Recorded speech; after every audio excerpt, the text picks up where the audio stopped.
का 11 कहता है कि उसने ये बातें कही और इसके बाद उनसे कहने लगा, हमारा मित्र लाजर जो सो गया है, परंतु मैं उसे जगाने जाता हूँ।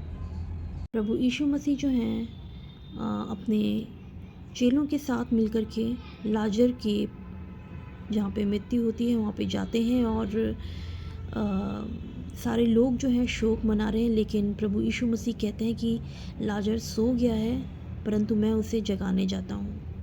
हमारी जो स्थिति है, हमारे जीवन की भी कई बार ऐसी ही स्थिति होती है कि हम जो ये अपनी फ़िज़िकल बॉडी में हैं, ये सिर्फ़ जो है इस दुनिया में जो हमें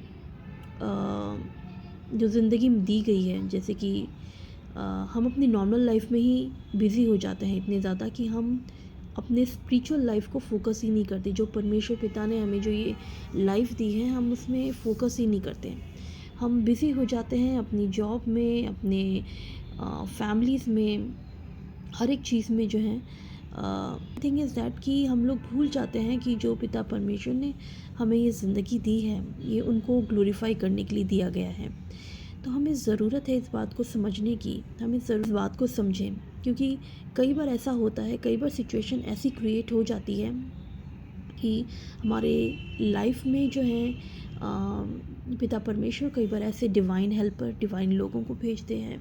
कई बार आपकी सिचुएशन ऐसी क्रिटिकल हो जाती है कि आपको सोचना पड़ता है कि आखिर आपकी लाइफ में ऐसा हुआ क्यों। ऐसा हो सकता है कि आपका बिज़नेस अभी चल नहीं रहा, मतलब बिल्कुल डेड पड़ा हुआ है। कहीं भी आप जॉब के लिए अप्लाई कर रहे हैं, कहीं से कुछ मिल नहीं रहा। मतलब आप ये समझिए कि आपकी परिस्थिति जो है डेड पड़ी हुई है।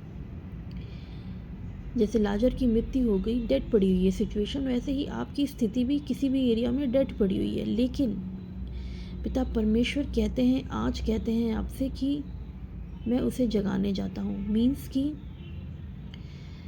जो भी स्थिति आपकी मरी पड़ी है, उस स्थिति को लाइफ देंगे। उस स्थिति में वो जो है ना अपनी सांस फूकेंगे।